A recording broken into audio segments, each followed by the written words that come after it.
So correct bracing is one of the most important aspects of pretty much any sporting endeavor, especially anything that requires high force production or fast force production. Most coaches will be aware, and most athletes will be aware of the importance of bracing. However, today's paper takes a little look at some of the actual hard evidence of what difference does bracing make on our lower limbs' effective ability to produce strength.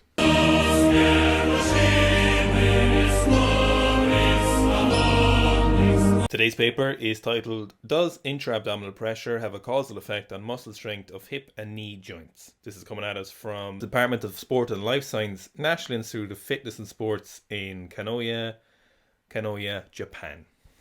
Thanks, Japan. So what the researchers wanted to investigate was the effects of different breathing conditions on the lower limbs during hip and knee extension or hip and knee flexion via breathing out, breathing in under normal breathing conditions. So they investigated this through two different tasks for the hip and knee, and then they measured the torque, intra-abdominal pressure, and EMG of the lower limbs during these different conditions. So they essentially what had was hip and knee extension lying on the participant's back, and then seated, and then they provided a maximum voluntary isometric contractions under the different breathing conditions for hip and knee flexion and hip and knee extension. Of note, I think it's probably worth talking about if you're wondering, how did they measure intra-abdominal pressure? Well, yes, it was via a probe in the rectum. That's right. Don't laugh, it's science. Just take this seriously. And then obviously EMGs are measured through the normal means, and then torque was measured during the dynamometer. On to the results section next. There's a few things they're looking at here, and the main things they're kind of looking at are, is the amount of contraction higher when the intra-abdominal pressure is higher? Is the torque about that joint higher when the intra-abdominal pressure is higher? And then the third thing is, are the EMG values? So is the electrical activity in the muscle higher when the intra-abdominal pressure is higher? First joint we're going to look at then is the hip. So when intra-abdominal pressure is higher, you start getting higher values for the force produced in both flexion and extension. If we look at extension first, when we're in an inspiratory mode, so when you inspire prior to the contraction, we get the highest amount of contraction. Normal breathing then is next. So at the top it's inspiratory, in the middle it's normal breathing, and then down the bottom is expiratory. This kind of correlates across to the flexion side of that. So level of flexion then is next. So when we're closing the hip joint, and flexion values are the exact same. So inspiratory conditions produce the highest amount of force, normal breathing conditions produce the medium amount of force, and then the lowest level of force was produced during expiratory conditions. Hip torque then, so hip torque was significantly correlated with the intra-abdominal pressures, and what we see is hip torque was greater during inspiratory conditions than it was during expiratory conditions, and that level of interaction was found to be significant. The last piece then for the hip was the EMG. So EMG values were positively correlated with intra-abdominal pressure values, and that was found to be significant.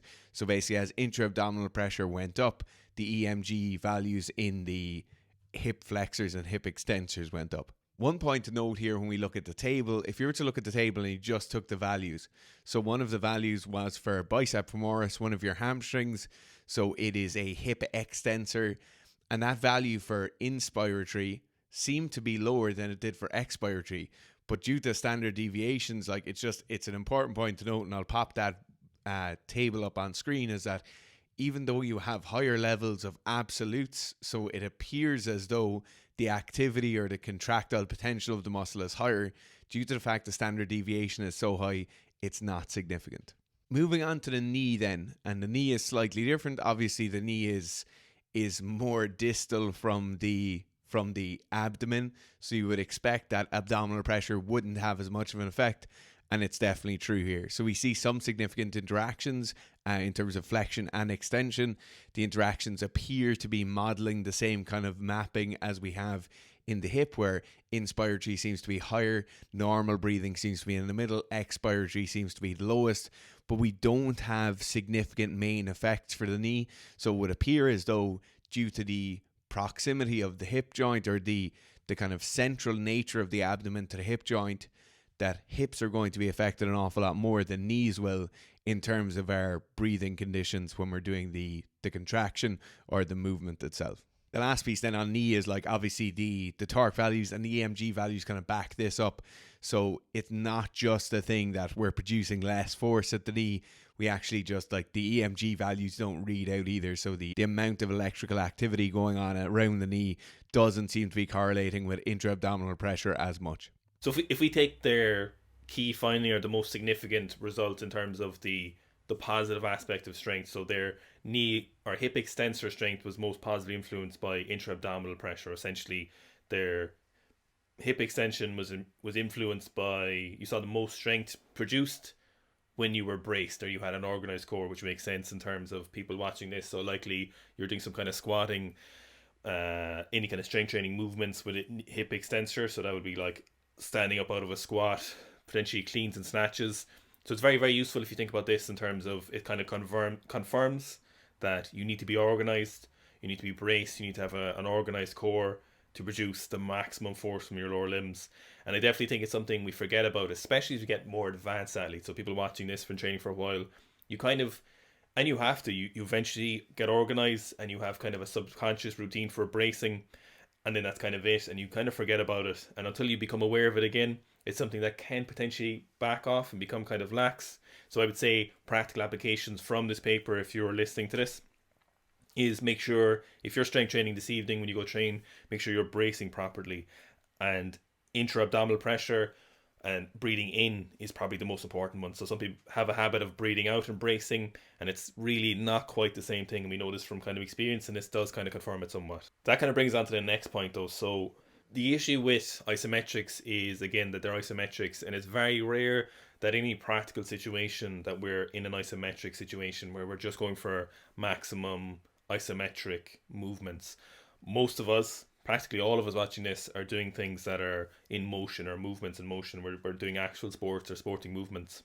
So we kind of talk about this a bit, but it's important. While we would have assumed the results coming into this, it's important not to assume them, because you can often be surprised with studies like this, because it is a well done paper and it does confirm some things, but it's important to not have biases towards something else. So if similar measurements were taken, but we were doing motion, or we were doing movements or measurements, so the subjects were doing the task they were doing was in motion, so they were doing a full depth squat, for example, you might see different results, and you could go either way. It could be the exact same results, which would be fine. That would be that. But then you could see different results in terms of, you could see a positive relationship between knee extension, knee flexion movement with intra-abdominal bracing, or you could see a negative. You have no idea what this is. So I think definitely some useful points to take away from this study, but I think we probably would see a little bit more positive correlation with movements in motion, for example, so not just isometric. So that's kind of one of the problems, but you've got to start somewhere with these. There doesn't seem to be a massive amount of studies done on this due to the nature of measuring stuff like intra-abdominal pressure. They've referenced a few studies, but I would say what would be very interesting in this now would be to see potentially a full depth squat, for example, even on a Smith machine or something like that. It doesn't really matter, but it'd be very interesting to see, would these values change? Would the peak torque change at different points if you can measure those? Would the intra-abdominal pressure change? Stuff like that. It would be very, very interesting to see what would happen if we did actual full range of motion movements and not just isometrics. So kind of leading on from Owen's point there of actions happening in dynamic situations where we very, very rarely see like a really maximal isometric contraction in sport or in the kind of real world. The same way we rarely see like single joint motions in the real world. So if I'm a soccer player and I'm kicking a football, you might think that, okay, that's mainly knee extensors are working, but it's also hip flexion is working immediately after hip extension. There's a lot going on there, and it's just more than a single joint in motion. So when we're discussing this paper and we're looking at the kind of findings and what these findings might mean if we were to apply these to an athlete, there's a number of things happening here that may not happen in sport, and there's a number of things happening in sport that aren't happening in this paper. So the first thing is the use of intra-abdominal pressure markers when we're measuring the hip versus when we're measuring the knee. So I spoke briefly earlier about we kind of expect it to be happening at the hip, or we would expect the hip values to be influenced when we might not expect the knee values to be influenced. One of the key reasons for this is is the effect of intra-abdominal area, like just the volume we have in our abdomen when we're squatting or when we're bringing our hip into flexion. So if you think about your midsection as a fillable balloon, right? If I expire all the air from that balloon, the volume of the balloon is much, much smaller. If I was then doing a squat, and I'm looking for, like, anytime you're doing a squat or anytime you're doing a physical activity, you're looking for proprioception. So in the same way, when you're running down the road, you don't run down the road with your eyes closed and headphones on, because you need visual and audible feedback to make sure you don't get knocked down. You're looking for the exact same things with a squat. So when we're squatting, we're grabbing the feet with our floor, or we're grabbing the floor with our feet. We are looking at a point of focus in front of us so we can see and feel where we are in relation to a horizon line. We are ensuring we don't have any restrictive things around our knees and our joints, or we might actually add something around our knee or around our joint, like a knee sleeve, like some of the very like Chinese knee sleeves you'd see, because they'll add proprioception. This was the original thing around people wearing like the rash vest style kind of Under Armour stuff, that it would increase proprioception when they were doing their sport. So because they could feel that interaction between their skin and the kind of exoskin or the actual rash vest itself, that they'd have increased proprioception. So obviously there's things happening in terms of proprioception with the abdominal pressure we have on the hip, and we wouldn't see that happening at the knee the same way we wouldn't see it happening at the elbow. Another example of it happening at the elbow would be if we have a powerlifter and they're bench pressing. If that powerlifter has like thick biceps and thick forearms, when that elbow comes into flexion, the bicep will stack on top of the forearm, and then they have a better ability. They can kind of feel the motion as it's on the way down. They're gathering more and more information as to where the barbell is in space. And then their same way their forearm stacked on top of their bicep, their tricep will stack on top of their lat once the bar comes onto their chest, and then they can drive forward more effectively. So it's more points of feedback, it's more points of reference as we go through. Obviously there's more things going on here than just that proprioceptive feedback, because we see increased EMG activity as well. But it is important to note that the proximity of the joint to the abdomen is very, very important for these findings. The next thing then to talk about is bracing as a skill, or bracing as a key motor function. So anybody who's lifted weights or anybody who's been involved in kind of certain sports will have heard about bracing, right? They'll hear about pressing their abs in. They might hear about like squeezing their erectors around their spine. There's multiple kind of visual cues that we'll talk about, or kind of verbal cues that we'll talk about to get tight. But that's really, really important in sport. It's really important whether you're lifting weights.